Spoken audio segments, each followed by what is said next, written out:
2 Peter chapter 2, verses 3 through 8. His divine power has given us everything required for life and godliness, through the knowledge of him who called us by his own glory and goodness. By these he has given us the very great and precious promises, so that through them you may share in the divine nature, escaping the corruption that is in the world because of evil desire. For this very reason, make every effort to supplement your faith with goodness, goodness with knowledge, knowledge with self-control, self-control with endurance, endurance with godliness, godliness with brotherly affection, and brotherly affection with love. For if you possess these qualities in increasing measure, they will keep you from being useless or unfruitful in the knowledge of our Lord Jesus Christ.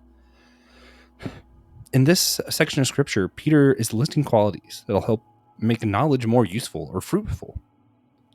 Jared Byas, why do you think Peter lists brotherly affection and love as qualities that will keep our knowledge from being useless? I think the force of the New Testament especially leads to love. And so it in some of our traditions, that may be surprising to us, because I would have expected for me growing up that knowledge and understanding doctrine would have probably been at the end of that list. So it's very surprising that to godliness, even to add brotherly affection or mutual affection, and then to add love as the last one in the list, maybe shouldn't be as surprising as it is. But when we read our New Testament through a lens of love, we'll see it all over the place.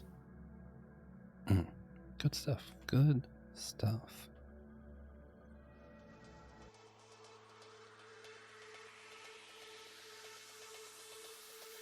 Hey guys, welcome to the Whole Church Podcast. It could be your favorite church unity podcast, could not be.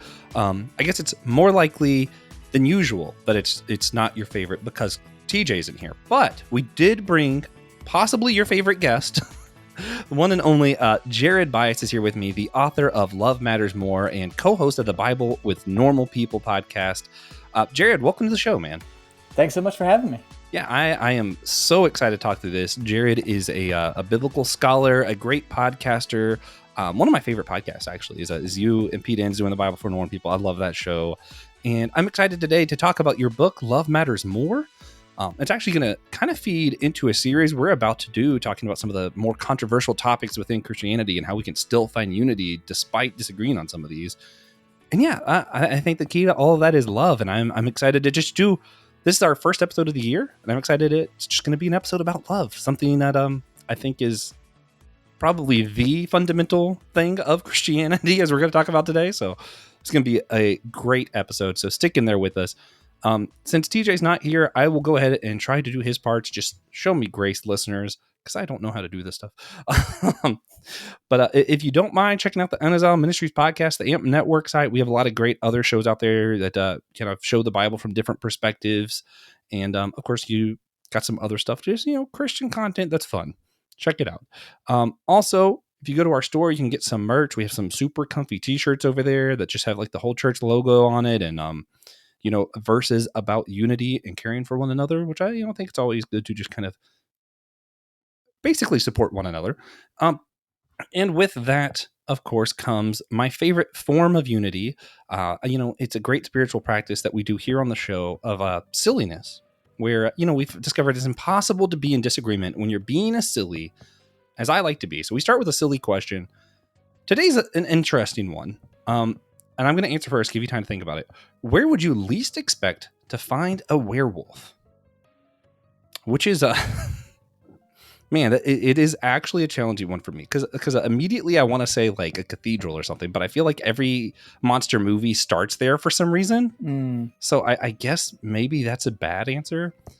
Let's go with Chuck E. Cheese. For some reason, I feel like werewolves aren't hanging out at Chuck E. Cheese because, typically they only turn at night. It's closed at night. It's more of like a daytime for kids fun thing. So I feel like I wouldn't see a werewolf like hanging out in the ball pit at Chuck E. Cheese. That's where I'm going.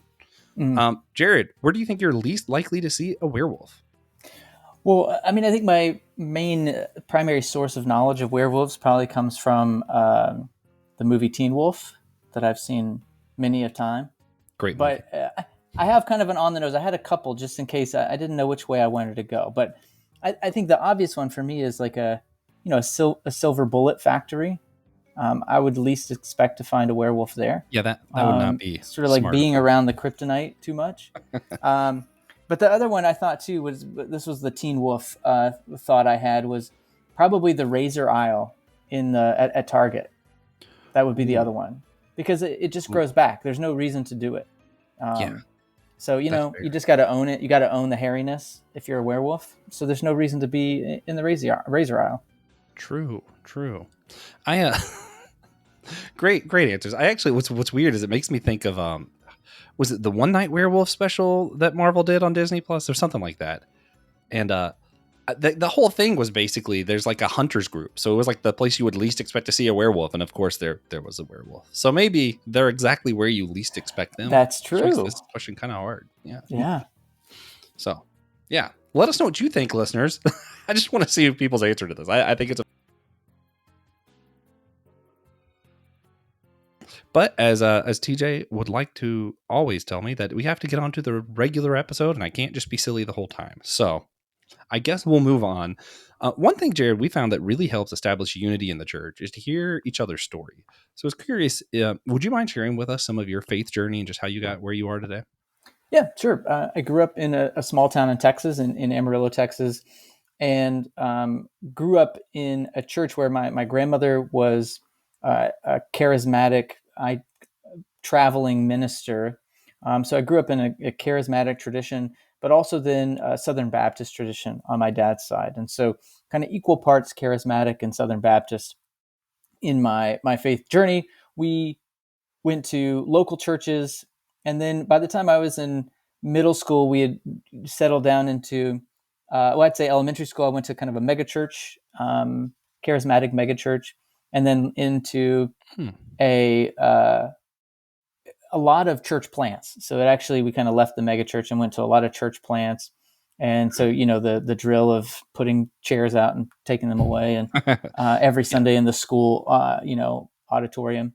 So that was kind of the rhythm. And then in high school, I started going to a Presbyterian church by myself, as I kind of Mhm. recognized it was a different tradition that valued more of the intellect and thinking through things and doctrine, and that just felt more my speed and my style. And then I went to Liberty University and majored in philosophy, which shaped my faith in a number of ways, and sometimes in opposing ways. Going to Liberty, Mhm. sort of doubling down on the Southern Baptist tradition of it, but then also studying philosophy there, which opened up my mind to a whole lot of different ways of thinking and a lot of different questions that I would continue to ask for the next couple of decades after that.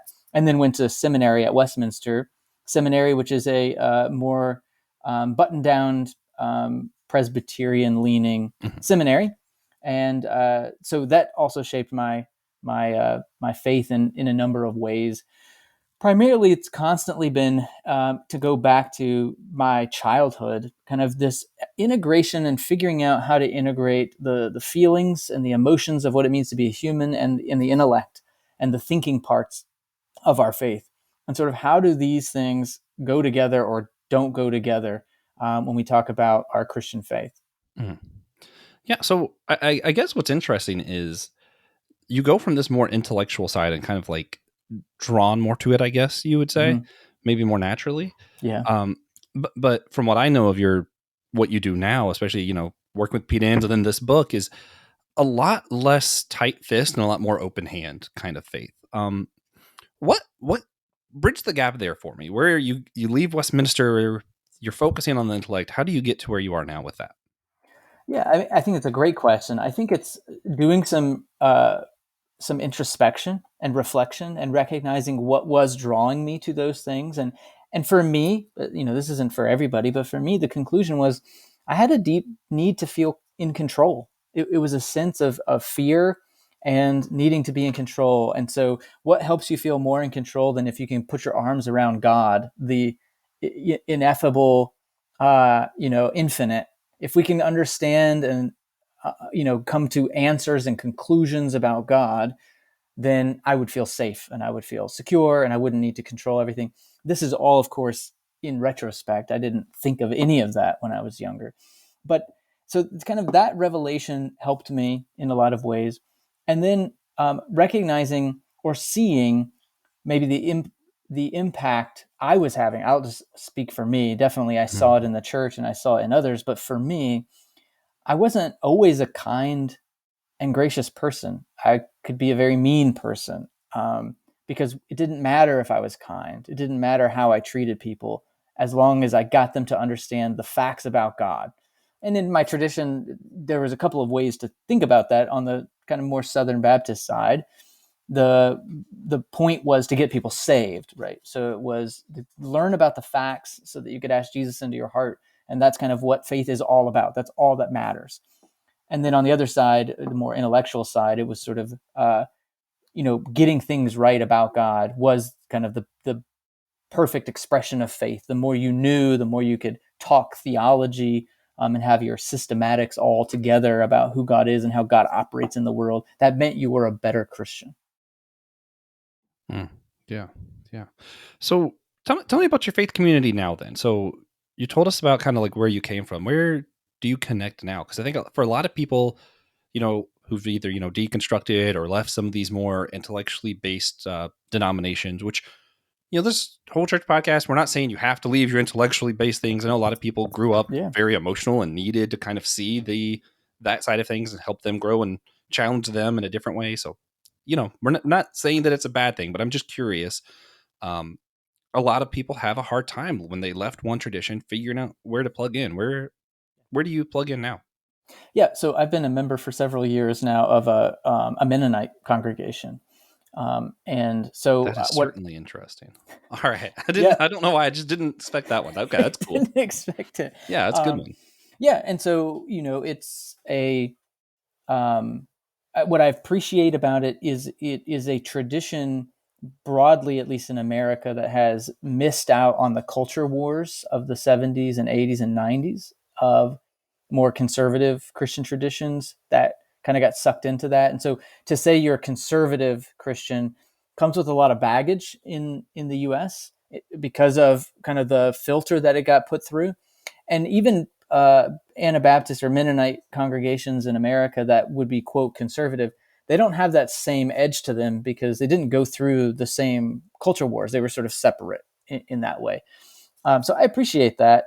And then secondly, I appreciate that the emphasis is really on community, a community who loves Jesus. And so this, at least within our particular congregation, allows for a lot of freedom around what we believe about Jesus and how we, I think of it like the difference between a bounded set or a centered set understanding of Christianity, where it's not, there's certain beliefs that keep you bounded within, are you in or are you out?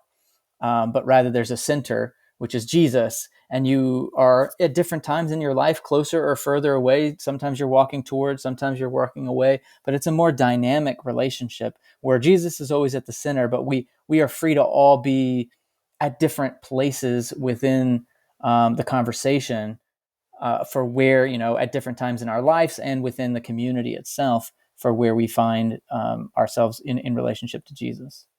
Yeah, which we're going to talk about a little bit later on, but that there's some of the stuff that you were describing in your book about what you're able to do in your faith community and stuff. And I was like, oh, that's healthy. It's weird to hear healthy stories these days. Yeah, so I am excited to dive a little bit more into that. But before we do, I wanted to ask, do you think it would be difficult for you now to find points of unity with the kind of faith communities that you used to be a part of, now that you've kind of grown into something different? I don't think so. I mean, I'm still in relationship. I have a lot of family members who are still part of those faith communities. I have a lot of friends, that went to Liberty with, and all these, kind of throughout my life. And so I don't think so. I think what the point I want to make in that, though, is that unity isn't, for me, let's just not talk about things. Let's just always get along. I think unity does not preclude conflict, and it doesn't preclude conviction and standing up for what we believe. It's the wisdom of how we can maintain loving relationships in the midst of that. And what does that mean to be in relationship while not agreeing and not being complicit in or complicit with things that you disagree with? And I think it's harder than it may seem, but I think it's worth it to try and find. that Yeah. that Yeah. space.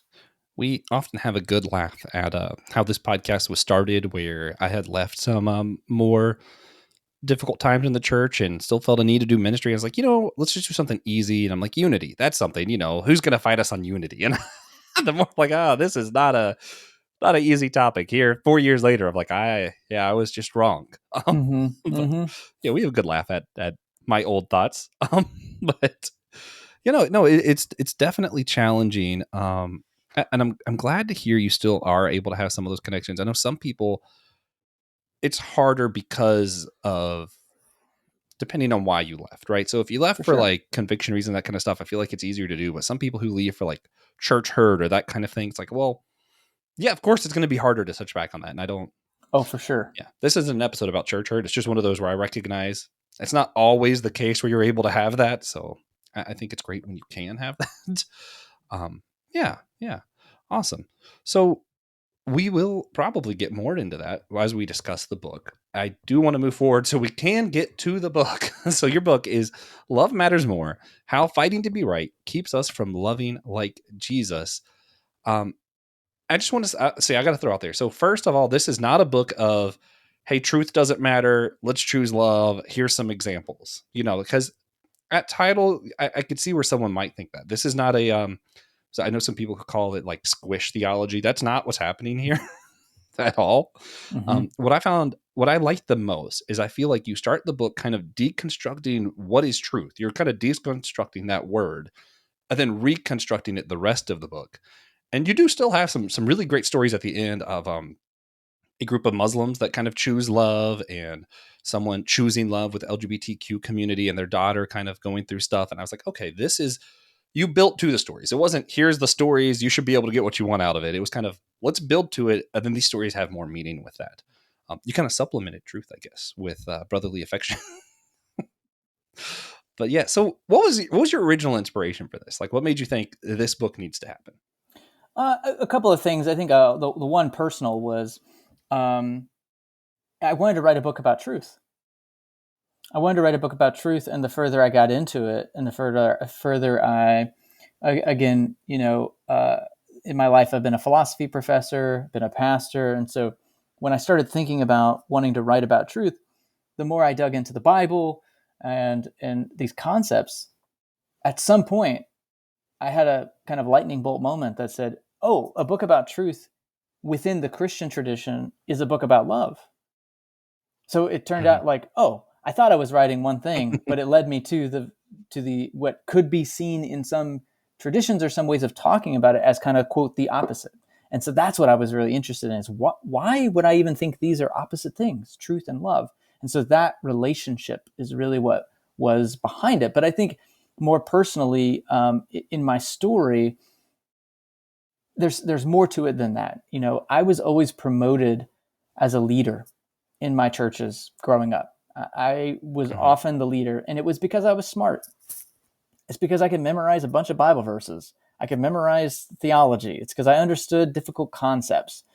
And I noticed there were a lot of folks, many of them women, who loved well. They loved our community well. They loved others well in very practical ways, but they weren't lauded and they weren't promoted. They weren't seen as the bedrock of the community. It was the people like me who were smart.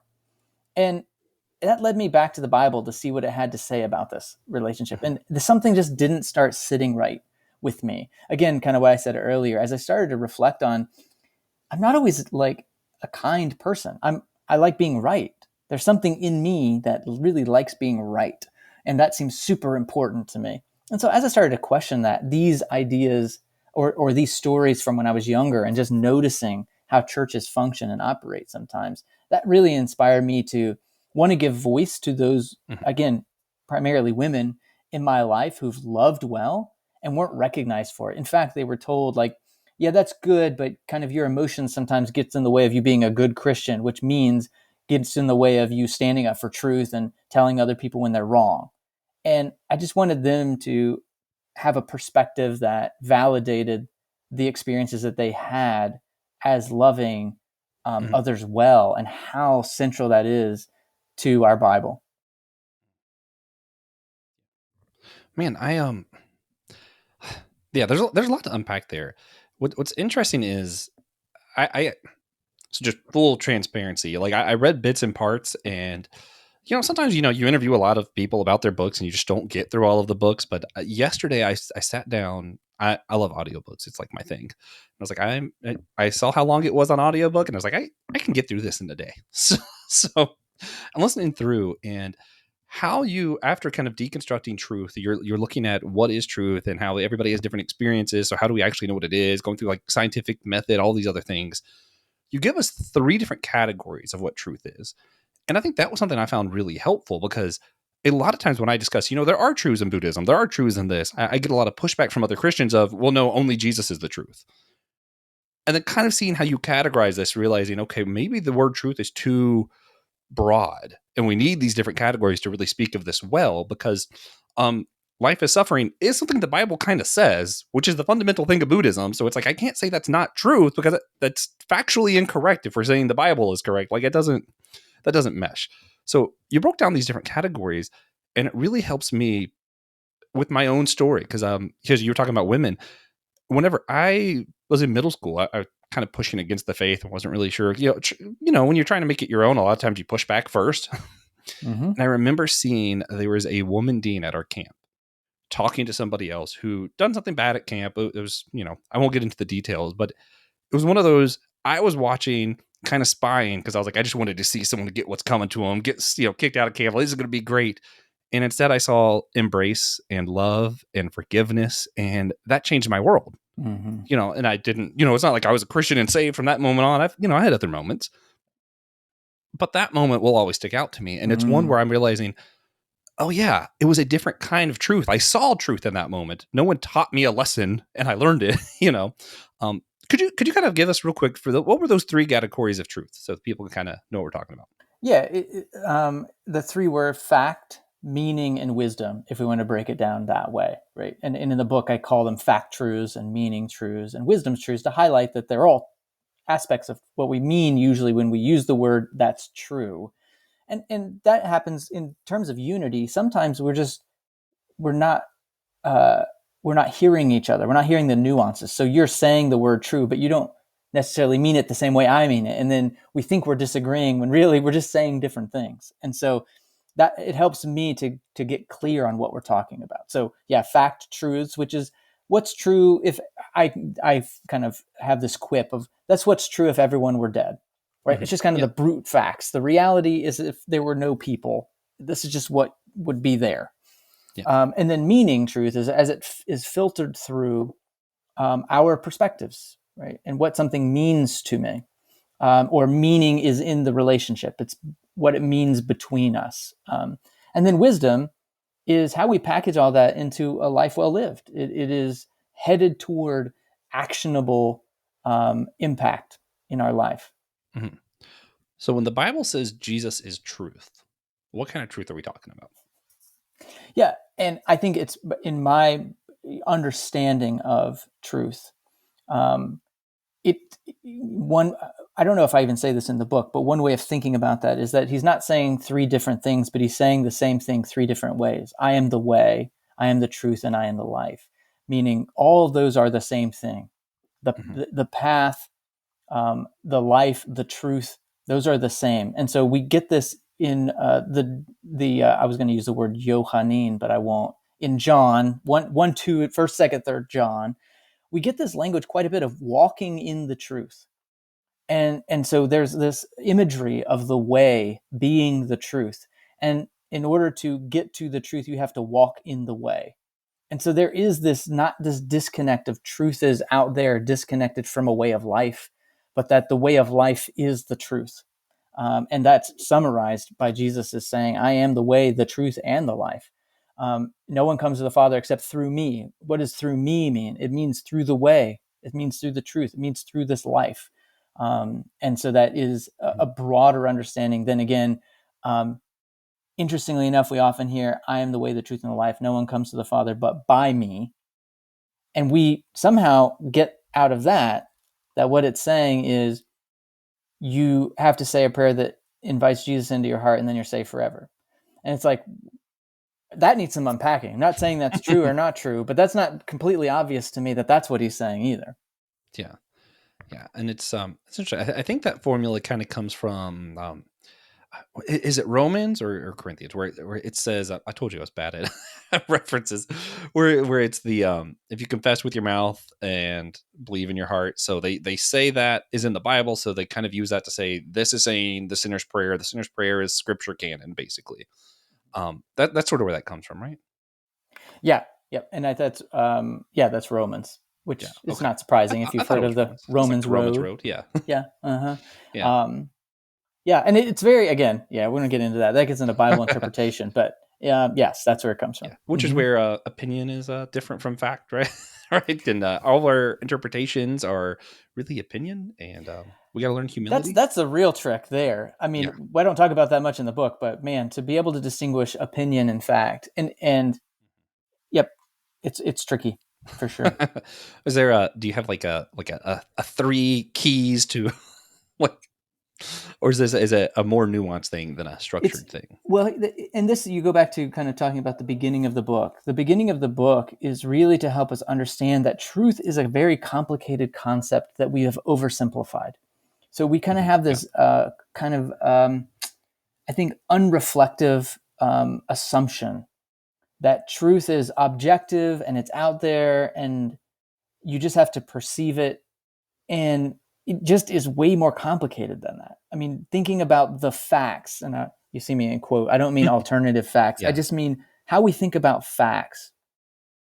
What was true 500 years ago as a quote fact is not true now. It's not a fact. And so what science helps us see is that we can call things facts now, but they're only as good as we build on them theories and they help us do things, right? So we have facts, and those might get overturned. We talk about the difference between Newtonian physics and quantum mechanics. That may change all kinds of stuff. That's not to say that the Newtonian way of thinking about things didn't yield a lot of wonderful results, but we're not talking about facts then. We're talking about what it means then. And so it just gets, yes, it does get so complicated. And I think for me, as someone who taught philosophy, I can get really into the weeds and I get really nerdy about it. But for the average person, it's just saying, please recognize when you say truth, you're saying something very complicated. And maybe we can be a little more humble when we talk about things like facts versus our opinion of things that are very complex systems, whether it's politically, religiously, or political religiously. Like Yeah. combining that's its own complication, right? Yeah. I not focus too much on myself, but it's interesting just reading this book how much it gives words to my own stuff. Like I really loved it for that. I know for a long time I kind of had it as my mission because I could kind of tell something in the church wasn't right. This is like in retrospect, you're always able to analyze yourself really easily, right? like I could kind of tell something was not quite right, and I think I had it in my head that it must be the facts were wrong, that they didn't know enough. So I had to learn more than everybody else and teach the church to be better, right? Like Yep. very arrogant. Like I'm looking at the back, I'm like, dude, you need Jesus. But I'm looking at that, and I think what was interesting is the moment for me where I kind of realized this isn't it. Oddly enough, after I had a really big car accident and my octal nerve is changed, like damaged permanently. And now, if I smell a bed of roses, I sometimes just smell what smells kind of like burnt gravy. Mm-hmm. But in my head, I know that's my experience. Roses do not smell like burnt gravy. Mm-hmm. Mm-hmm. And I'm like, Mm-hmm. oh. And that's where it starts to click for me. I'm like, oh, so my experience is informing what I think is fact. And sometimes that's not always fact. Yeah. Yeah. Yep. And so what we mean by fact is when we can get as much collective experience together, we start to piece together this thing we call a fact, right? Because the challenge is none of us have the God's eye view, right? None of us can smell a bed of roses as a bed of roses is. We just smell a bed of roses as it passes through our own nose. And so we need as many noses as we possibly can get. And then we start to piece together, maybe this is what a bed of roses smells like. We don't know because none of us can smell it kind of quote in the perfect God's eye, God's eye or God's nose, Yeah. right? but and I say it that way because what it starts to do is start to invite diversity and more voices into this picture of what's true and what facts are. Where in the old way of thinking about it, diversity was a distraction because there's really only one way to see it.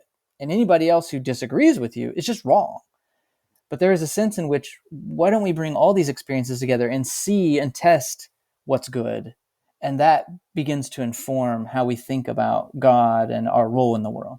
Yeah. I'm going to get really geeky for a second. So we have another podcast called Systematic Geekology. And we've been doing a series going through the different anime episodes with One Piece. And one of my favorite arcs, it's the Drum Island arc, for those who care. But they meet a new character who I'm not getting into the details. The important thing was at one point, two of our main characters see this character and go, "Oh, he's a monster. That's so cool." And they think it's awesome. All that guy heard was they called him a monster. And it goes through this whole backstory of how damaging that was for him and like how harmful. And then later in that same arc, they jump in front of bullets and are like, "No, this is our friend." And to them, friend's just a word. They're just like, yeah, this is our friend. To him, he's had only one other person ever call him friend. Mm-hmm. So it's like, oh man, the meaning behind that. So the fact was, they said, "Oh, monsters are cool." They said friend. It wasn't a big deal for their experience. From his experience, they completely altered his entire world. All of his life changed around those two words that to them were just throwaway terms. Mm-hmm. Yeah, it's And a then great example. you look at the Bible, it's like, how am I supposed to expect that I'm having the same meaning as St. Augustine did, 1400 years ago, right, with a whole different life and culture? And it's like, that's, no, probably not. Yep, exactly. Yeah. Mm-hmm. So sorry, I know we got a little bit of a tangent there, but I was curious because, a lot of this, we're talking about churches that were very fact-based and how we actually love and truth are kind of the same. I don't know if we hit on that yet on the podcast, but that's something you get in the book a lot. Mm-hmm. And how it was often missed in stuff that, I'd say the same kind of church we both grew up in. I grew up kind of Pentecostal. People called our church Baptist-costal. So, Yep. yeah. But I'm curious, was this book written like with the intention of people who grew up like us as the audience to kind of, show them that this is more important? Is it written for people who kind of are still in it or outside of it? Like, what was your intended audience? Like, who were you imagining reading this book? Yeah, I think for me, it didn't cross those lines at all. It was just for anyone who has struggled with the relationship between truth and love, right? A lot of us heard growing up speaking the truth in love, Paul and Ephesians. And that was used, there was a lot of meaning put into that, of what that actually meant. And so for us, again, for me, there was a struggle. There was a struggle between standing up for truth and showing love. And sort of, we see this even in our political conversations of the bleeding heart liberals and the like heartless conservatives that only care about the dollars and cents and the number. It's like we've created this bifurcation. And so the book is really for anyone who struggles with that. How do we make sense of this as Christians? Yeah. Yeah. Really ironically, so I mentioned the series we're doing coming up soon. So it'll start in February. For those listening, we're going to start in February. It's going to be called Controversial Unity. And for when we do series like this, I come up with some questions that we're going to ask everybody. And we do stuff like that. And I thought what was funny, I listened to this book while I did the outline, and we have a series we're going to do a segment. It's like hot seat. And we're going to ask people a bunch of questions, get their controversial takes, like what is good music? What's your worst take on a movie, that kind of thing. And we're also going to do some theological questions in there. What's something that you learned that you kind of unlearned kind of questions. And I think we're going to end every one because of your book. Is truth more important than love? Like, I'm so interested to hear how everybody answers that question. Like, I think I know how you would answer that after. Mm-hmm. Oh man. But yeah, no, I love that. I love that premise there. And I love, I think it is something that I really feel like you can't have grown up Christian and not struggled with this idea, at least not in the modern American culture. Right. So yeah, I think it's basically a book for everybody. I'd say maybe. I very tempted to have my agnostic friend read it because I'm like, I actually think he'll find some of this stuff interesting, especially, this is what I want to get to next. And this is an unintended segue. You talk about a program you did where it was for people going to church for other people who didn't really believe in God themselves or weren't sure if they believed in God.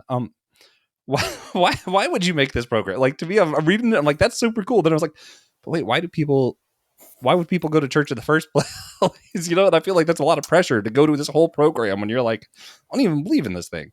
Yeah, it was a very unique context. So I was a pastor at a large church. So we had about 3,500 people. And so within that context of that many folks, we inevitably had a lot of people who it was part of their culture. Like they grew up Christian, but they weren't Christian, but their spouse wanted the kids to be Christian. And so they went along. And so there were a number of people who would go to be supportive of other family members because they wanted their kids in church, even though they didn't believe in anything. And so we just thought, let's gather those people together instead of making them sit through a sermon every Sunday that may or may not be relevant to them or may not make sense to them.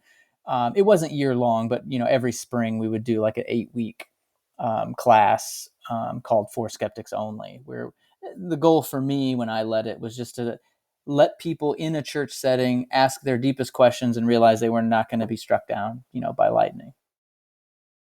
Yeah. I this is weird because I do believe in God and everything. Like I am a Christian. I believe in Jesus.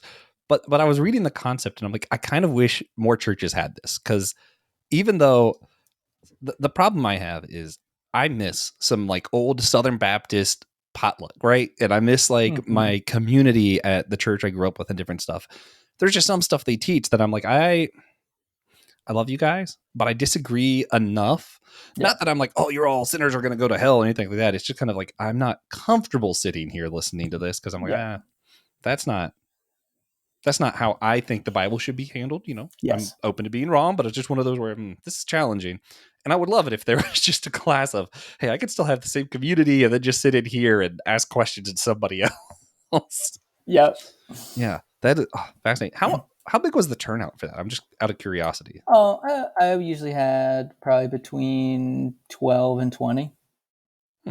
Yeah. And the goal wasn't like get them to believe in Jesus at the end or anything like that. It was just kind of a No, place not for them not to when go. I led it. It definitely not. It was just I was very curious to hear everybody, and it was just to have the conversations. And each of the 8 weeks, we talked about a certain perspective on Jesus or God or the church or the Bible, and just kind of I would be the antagonist where I would Mhm. bring common objections so that they didn't even have to bring it up. They could just say like, "Oh yeah, Ooh, me too. Yeah, that's mine. I have that question yeah, too." kind of ease the tension. I like Yeah. that. Hmm. Hmm. Man, see, that's cool. I feel like that's loving your neighbor. Maybe I don't know. That might I that might hope fall into so. I hope that. so. Yeah. All right. Cool. So I think the other thing, actually, this was for me currently. A lot of it was giving words to stuff I already experienced or felt. But I think the thing that I found most challenging, that I'm even like going back and looking at my own life today, and just kind of like, do I need to rethink things? You talk about how Israel made the golden calf and Mhm. what idols really are. Could you unpack some of that for those who haven't read your book yet? This is like the big teaser, everybody. Yeah, it was a big aha for me to read through Exodus 32, and it's amazing what comes out when you take the time to read familiar Bible stories slowly and unfamiliarly, just to kind of really understand what's happening. And so you read through Exodus 32. So it's the story of the golden calf. So Moses is taking too long up on the mountain, and the people are getting restless, and they're sort of like waiting for God to direct them. It's like, you brought us out of Egypt. What are we doing here? And there were grumblings like, well, maybe God has taken out Moses, and now we're leaderless. And so Aaron's down there as kind of Moses' helper, and Moses configures this golden calf and holds it up and says, "Behold." And uh, what I never noticed before in this story is that when he does that, he doesn't say, "Behold, a random god. Now you should worship this god." And so that's usually what we think of idols, a foreign god, right? That is the case later in the Bible. But in this case, he doesn't say that. He says, "Behold, Yahweh. Mm. This is the God who brought you out of Egypt." So he's not actually asking them to worship a different god. He's asking them to worship Yahweh in this particular way that isn't true to the nature of God. And that for me was a huge aha to say, oh, how many of us are so solidly sold out on a concept of God that's idolatrous. And it's not a different God. That's easy to identify. I grew up thinking there was all these devil worshippers out, and like Halloween was a big no-no because all the like Yeah. demonic. It's like I've never seen any of that, but I've seen a lot of us worship Yahweh as an idol, and by that I mean worship the God of Israel in a way that's serving me, serving my preferences, my experiences, serving, you know, these things that are maybe God is bigger than what we think. And so that was just a big aha for me, to think about the calf is not something foreign, but is called Yahweh, the God who brought you out of Egypt. Yeah. Yeah. I think the thing that killed me of that, because you kind of brought up, they made that the idol. And sometimes we hold up our Bibles and say, this is God, or we hold up truth and say, this is God. Yeah. Whatever we mean by truth, you know? And I think what killed me is I go back to an image that I had. And what's weird is that it was a very spiritual and meaningful moment to me when I was just holding my Bible, feeling as though this is me embracing God. And now I'm thinking, was that just idol worship? Do I need to because that was a meaningful moment for me, but I'm like, did I don't know. You know, you still have to even your own experiences. You got to question it, and I'm like, yeah. So that's what I'm still wrestling with because Yeah, I'm glad I'm glad you connected the dots, because that's ultimately my conclusion. Is I think too many of us have the Bible has become our golden calf. Not only our Bible, but our interpretation of the Bible, and so it goes a couple of layers deep. Our conclusions about our conclusions about God via our reading of the Bible have become an idol. yeah, So I'm glad you connected that. yeah, and it's I don't know. It's one that I don't. It's weird when you're doing a podcast and you don't have your answers yet. Like I'm still struggling with this one. It's like a dot dot dot text, and I'm like, Yeah. I hate that. I'm sorry, guys. But I'm even thinking of how in Islam there's this belief that in the actual Arabic words of the Quran, like in the words, not the text, not the book, but in the words is God. And how many times I kind of did that with my own belief, and it's like I'm not Muslim, I'm Christian, and not to condemn Muslims. I'm just thinking of it as I was treating my belief as if it is something that maybe exists outside of my own religion and isn't my religion.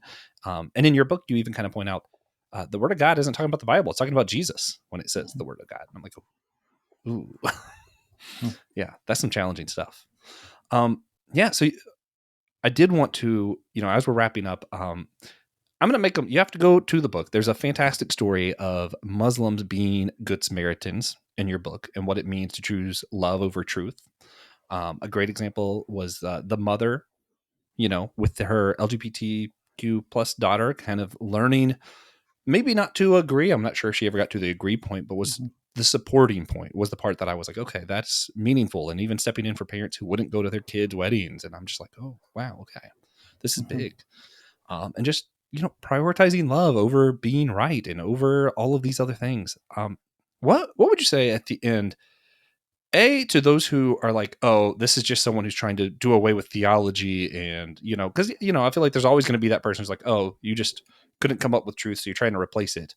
And then B, if you had to just summarize in your own words, what is the main takeaway that you want people to have when they read this? All right. What was question one again? To those who might criticize it as a trying to replace doctrine with love. Oh, yeah. I mean, I would say it's 100% what I'm trying to do. And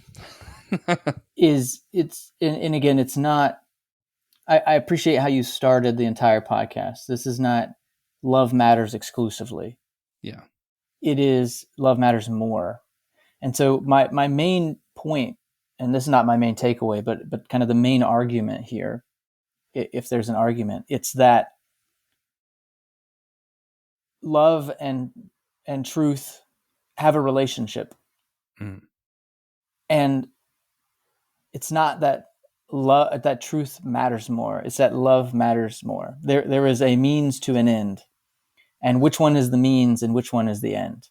And it seems to me, very fitting that we started with 2 Peter 1, because list after list, both Paul and Peter and John, we can point to, and Jesus there is no greater command than these: love your neighbor as yourself, love the Lord your God, and love your neighbor as yourself. Right? Everything in the writings can be summed up in this. Right? So we have these examples again and again, these lists, these statements, these proclamations that end up with love. Right? Almost no place do we have proclamations and lists that ends up with knowing something about.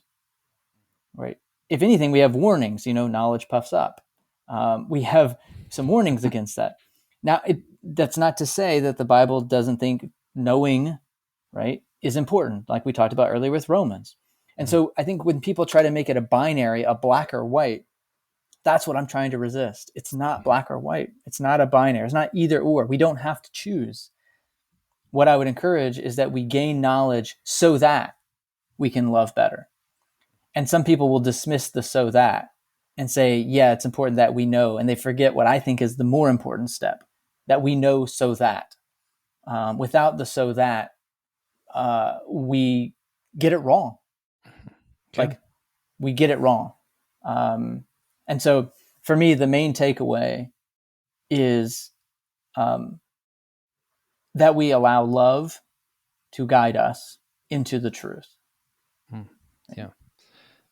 I like that. Truth and sound doctrine matter, but they matter so that. I like that a lot. I think the litmus test, this will be my last thing with the book. The litmus test that I really liked you kind of presented is more of, if your facts, if your truth or whatever is causing you to act a certain way, angry and lashing out at people, and know that it's not truth, because truth is love. And it's just one of those, you painted picture after picture of people getting really heated and angry at family members, different stuff. And it's, yeah, that was an opinion that you wanted them to have your same opinion. And I'm like, oh man, yeah, that's a hard pill to swallow. It's hard to like recognize. And then I love that you didn't just kind of leave it out there. Love's more important. He also includes kind of a segment of kind of breaking down what it looks like to disagree with people well and to talk about these things well. So I highly recommend everybody grab the book, read that, and maybe practice it. Maybe, perhaps. I think it would be a better world if we all did. That being said, we do have one last thing we do before our wrap up. We like to ask every guest, if you had to provide just a single tangible action, something that somebody could do right now that would help engender church unity. We already asked you kind of about the communal level, but on an individual level, what is a practical thing our listeners could go do right now to show that they're prioritizing love and unity? Mm-hmm.